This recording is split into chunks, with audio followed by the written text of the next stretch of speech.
नमस्कार,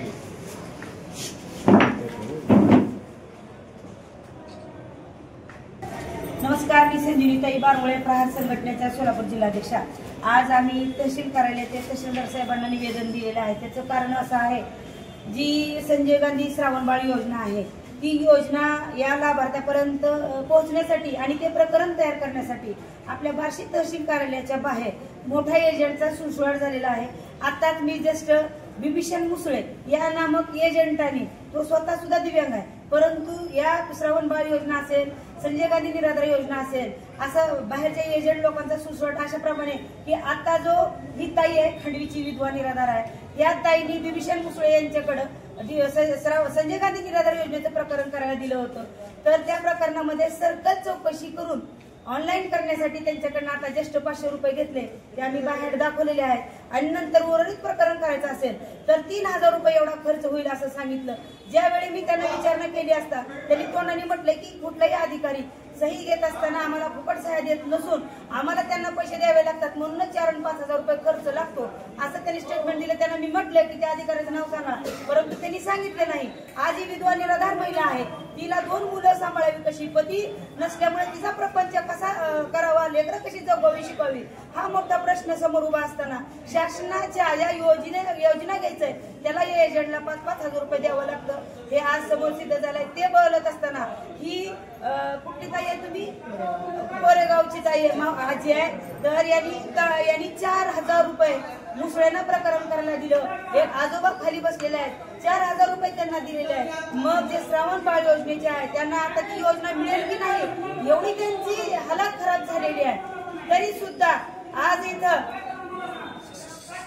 ज्यावेळी मुसळ्यांना मी प्रश्न केला की 5-5 हजार रुपये खर्च, 4-4 हजार रुपये खर्च संजय गांधी श्रावणबाळ योजनेसाठी लागतात का, तर त्यांनी एकही शब्द बोलले नाही। तर त्यांनी उलट अधिकाऱ्याला आम्ही देतो हे आम्हाला सांगितल्यामुळे आम्ही तहसीलदार साहेबांना स्वतः जागेवरून फोन केला। तहसीलदार साहेबांना सांगितलं की आपल्या तहसील कार्यालयाच्या बाहेर मुसळे नामक आणि इतर एजंट लोकांचा मोठा सुळसुळाट चालू झालेला आहे। श्रावणबाळ योजना आणि संजय गांधीची योजना आहे, त्या योजनेचा लाभ घेण्यासाठी यांना 4-4, 5-5 हजार रुपये खर्च करावा लागतो। उलट वारंवार हेलपाटे घालावे लागतात आणि यांची फसवणूक केली जाते। आज ही कोरेगावची म्हातारी आजी बायपासचं ऑपरेशन झालेलं असताना म्हातारी आजी सारखं मुसळेकडे येते आणि 4-4 हजार रुपयाची मुसळ्यांनी पैसे घेतलेले आहेत। तरी मला तहसीलदार साहेबांना सांगायचंय की यांच्या या शासकीय योजनेचा लाभ घेण्यासाठी एवढे पैसे जर आमच्या श्रावणबाळ विधवा निराधारांना खर्च करावे लागत असतील तर खरंच का तुमचे अधिकारी लोक पैसे घेतात का, खरंच एवढा खर्च लागतो का? जर ही एजंट लोक या पेन्शनधारक ज्याला लाभार्थी आहेत त्यांना सांगून म्हणतात की आम्हाला वरील पैसे द्यावे लागतात, मग तुमचं प्रकरण होतं, मग खरंच कुठं पाणी मुरतंय का हा प्रश्न आमच्या मनामध्ये आहे। तरी तात्काळ आम्ही जे निवेदन आज दिलेलं आहे तात्काळ या संबंधितावर फौजदारी गुन्हा दाखल झाला पाहिजे आणि जो बाहेर एजंटचा सुळसुळाट आहे त्यांच्यावर कारवाई झाली पाहिजे। आणि खरंच जर अधिकारी तुमचे पैसे घेत असतील त्याची सखोल चौकशी करून त्यांच्यावर सुद्धा बडतर्फी करून निलंबनाची कारवाई केली पाहिजे। नाही जर केली तर मी आपल्या कार्यालयाच्या समोर डेरा घालून बसल्याशिवाय राहणार नाही। जय हिंद, जय महाराष्ट्र, जय प्रहार। तुमचं नाव काय आणि गाव कोणतं? छत्रबाई दाखले, गाव कोरेगाव। बरं, कुठल्या कामासाठी तुम्ही इथं आलेला होतात? श्रावणबाळाच्या बरं, कुणाची भेट घेतली तुम्ही? मुसळ्याची। बरं, काय म्हटले ते तुम्हाला? काय ते कागदपत्र घेऊन ह्याला एवढं द्या त्याला तेवढं द्या करून 4000 रुपये आमचं घेतलं। म्हणजे आतापर्यंत तुम्ही त्यांना किती पैसे दिलेले आहेत? 4000 दिले। 4000 दिलेले आहेत? अजून पगार बी नाही, 6 महिने होत आले नाही पगार आणखीन झाले? आम्ही वाट बघतोय।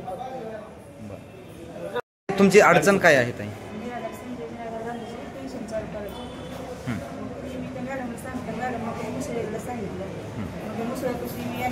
फॉर्म भरायला दिले, त्यांनी 100 रुपये घेतले आणि परत आज आलं तर मी 2-4 हेल्पाटे मग आज आलं तर ते म्हणजे आज नाही सर्कल साहेब, मग त्यांची सही आता दुपारी 4 वाजता येते।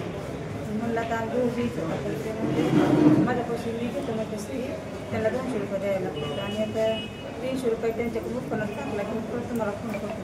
मी 500 रुपये दिले, परत मी ताई म्हणलं तर मला पैसे देऊ मला फोनाला, मी पुन्हा ताईंना फोन केला तर मग ते मॅडम म्हणलं थांबा मी आली, परत मॅडमने बोलून घेतलं, परत आम्ही मॅडम कसे आलो आणि परत मॅडमने परत पैसे आतापर्यंत तुम्ही एकूण किती पैसे दिलेले आहेत?